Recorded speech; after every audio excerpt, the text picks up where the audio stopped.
Welcome to Cross Platform Podcast, where we discuss how to solve productivity problems across platforms. I'm Augusto Pinaud, And I'm Art Gelwicks. and today we are talking about the news of the week. And the first news we have is the 15 years old of Nozbe. So Nozbe is celebrating their 15 years with a couple of interesting uh, news. They share their story how, but Nozbe came to initially as a product of personal productivity that grows to eventually having two products, Nozbe and Nozbe Teams. Nozbe Teams is all about productivity, but also it's a light project manager. It's something that you can work with families. There's a bunch of uh, nice features. As a disclaimer, I am specialist in Nozbe, and I work with companies to implement their Nozbe. But the other thing they did is as they expand 3 years ago to two products, now they're coming back and they're bringing both products together. And the new product, as I have make fun, copying from the iPad uh, playbook, it's called Nozbe. I don't know, but um, but again, we want to have the news or the link there in the podcast, and you can read all. You can even watch a video that they did with talking more about this. And happy birthday, Nosby! I think it's Congratulations. great. I'm glad to see that they're around. They have legacy behind them, and they have a future ahead of them. It's so rare anymore to find truly established products that are not only aware of their history and how they've gotten to where they are, but have a roadmap that they clearly know where they want to head in the future. So good on them. Yeah, I agree with you. And one thing I love about the Nosby people is that they really eat their own dog food. Hmm. They live into that platform. I have the opportunity to interact with them in multiple facilities, multiple facets, and it's really interesting because if you send an email to them, they will immediately put it into Nozbe Teams and respond you with Nozbe Teams. There is no email coming in or out, Hmm. and it is really nice to see this because it's not something you see on every organization. Yeah, we have the tool, but this is not what we use. I famously worked with one other organization who I was trying to be their Indianapolis uh, person before we moved to New Jersey, and I told them, okay, let's create in your product. And they was like, no, no, we stay on email. I was like, but we have your product. Why we don't put everything there? Nope. Email was the choice. Yeah, team collaboration, I don't know why that is such a difficult concept for so many organizations. I had a discussion today. I was talking with someone about a project, and one of my first questions was, okay, what are you using to coordinate files and messaging and things like that between your team members? And the response back was, wow, that's a really good question. And my in the back of my mind was, that should not have been a really good question. I mean, that should have been a foregone conclusion as to, this is how this functions. But unfortunately, so many orgs just don't think that way. So, Well, and, seeing, and I can tell there is two reasons for that. Reason one is normally that was something that people in the personal productivity world did. Okay. And the thing is, mhm, you keep all the documents. If I go right now into your computer, I will find documents of documents of documents that use storage that you have because you were right, the personal productivity guy. The problem now is we want to do this at a team level.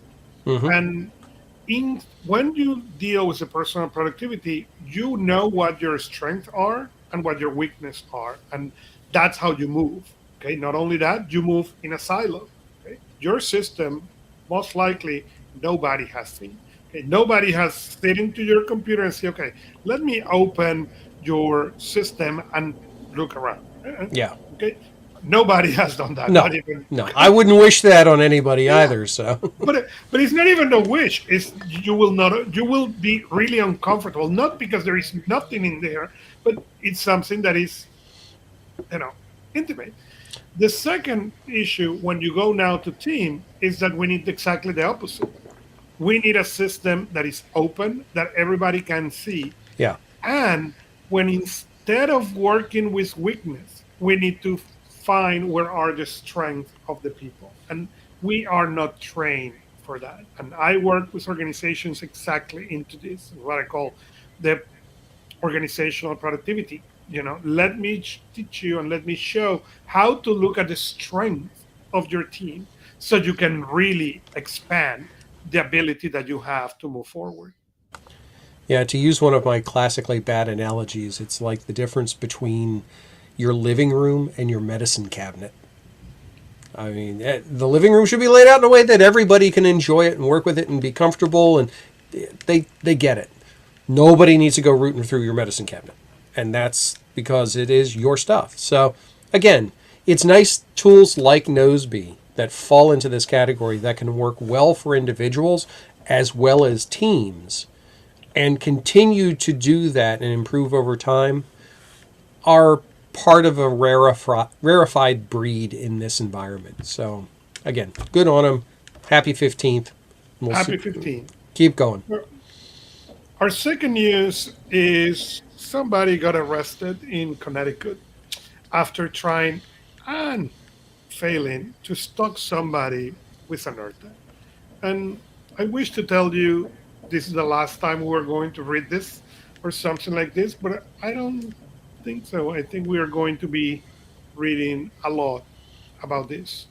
The concept of a tracking device with its original purpose to track things, not people, is altruistic in intent, but we all know that everything will eventually be misused in some way, shape, or form at some time. This is a perfect example of it. Now, props to Apple on this. They did do something correct on this from the beginning. I know that sounds like a backhanded compliment, but it's true. Because if your Apple phones see a recurring AirTag around you frequently, it will let you know that there's an AirTag in the neighborhood. Samsung, Tile, don't do that. So it would be, yeah, I would say Samsung would likely be the next one to do something like that.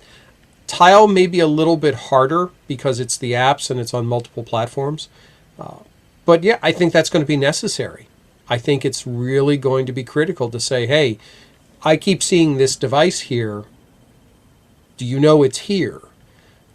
That's a privacy piece, but it's also something that is very much warranted with these types of items. So, yeah, I don't think it'll ruin anything. I just think it was only a matter of But time. it's good for Apple to have that feature and to put that. Oh, it is. So I think that's a good thing. There was a news going last week, I think, of some kid who created a bot basically that track Elon Musk jet. Okay, every time he turned the jet, we know where we go. And he was concerned. And honestly, I agree with on this one. I'm going to side with Elon Musk. I don't want anybody to know where I'm flying. I'm not flying. I'm flying on a private plane. Come on, and it is concerning. Well, and this is one of the things when we think about this from a cross-platform perspective, the consolidation and generation of our data and the accessibility of that data is really critical for us to be aware, especially those of us who work on multiple platforms, because we're leaving a breadcrumb trail behind us everywhere. The other day, I was just going through Google Maps for some reason. I was poking around in it, and I started looking through my location history. And you turn on locations so that you have more accurate mapping, you have better lookups and things like that. All that's stored, all that's tracked. I could look every day and see what my travel pattern was and things like that. And I'm like, yeah, that is a lot of data that's being left behind out there. So you have to be cognizant of that fact, especially when you're looking at tools that broadcast their position and they broadcast their awareness. I have to chuckle because people are going, oh, they're microchipping us to track us. No, you've got a big black slab of glass that's a giant microchip in your pocket that's tracking you. So don't worry about the other stuff. I mean, that's the bigger concern. So, but with that being said, giving Apple props on that, I giveth and I taketh away. And our next news article is me taking away my praise of Apple on this, because Google's the one who had to come up with the solution for the green bubble issue on messaging. Here's what it is.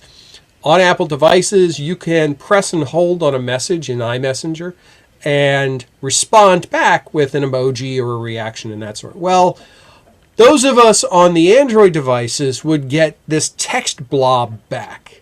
Like colon, liked, colon, whatever, and the whole text message. And it was just horrendous. I mean, welcome to 1987. You might as well have had a pager at that point. So Google said, look, this is ridiculous. We can't get you to fix it. So they wrote in their code for their Messenger app the conversion for that. So when those responses come in, they're converted to images. This is the way to handle the problem if you can't get everybody to play nicely together. So props to Google for doing this. It cleans up the environment, cleans up the experience, and shame on Apple for compelling this and not just fixing it from the beginning. Now, I agree with you up to this point. 100%. Good on Google, bad on Apple. Come on, Google. You could not use the same symbols. Okay, For the love of God. I will disagree there. This whole thing about different versions of emoji, I have used several different text messaging apps on my phone, and only a couple of them have given me the option to choose iOS emoji. There's different variations of it, and why would I do that? Well, there are some slight differences on some of the emoji.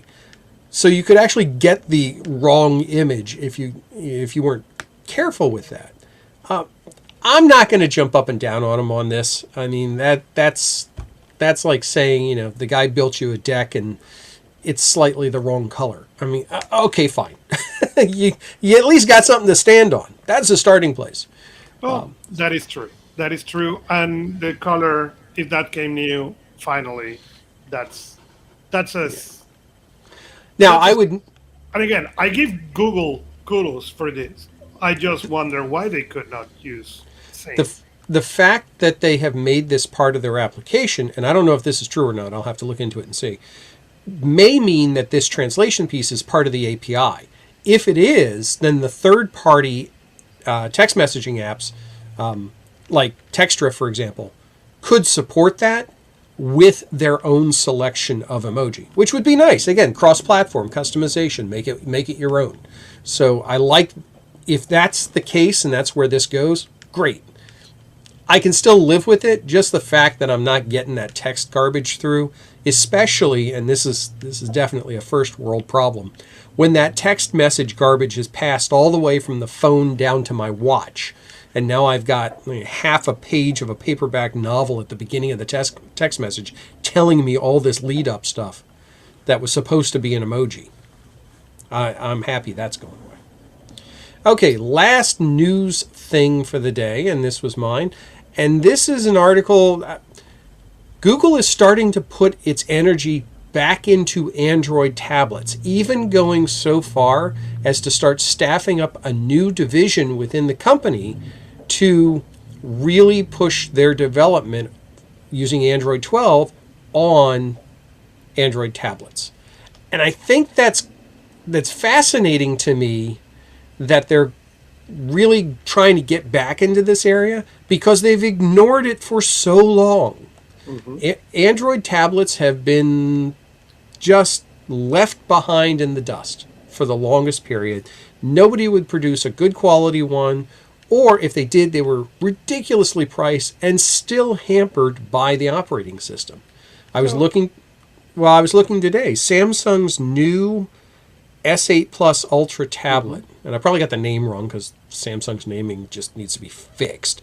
But anyway, their new tablet that'll be coming out, the highest end option is almost €1,500 in that configuration for an Android tablet, not a Chromebook, not a Windows machine, So, an Android tablet. but this is what I don't understand.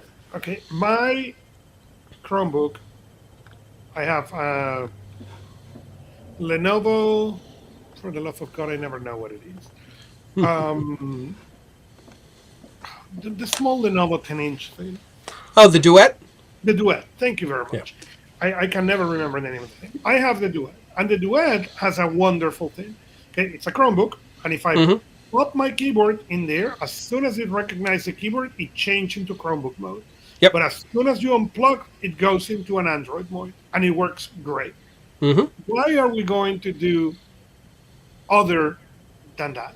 Get me the tablet, okay, put that, and then as soon as I plug in a USB keyboard, turn that thing into a Chromebook. Why need to be just an Android tablet? I don't understand it either. Oh, good, good. To me, the Android tablet, unless they make significant improvements in how it handles large screen format, which is what they're supposed to be doing, that's what this team is tasked to do, I believe.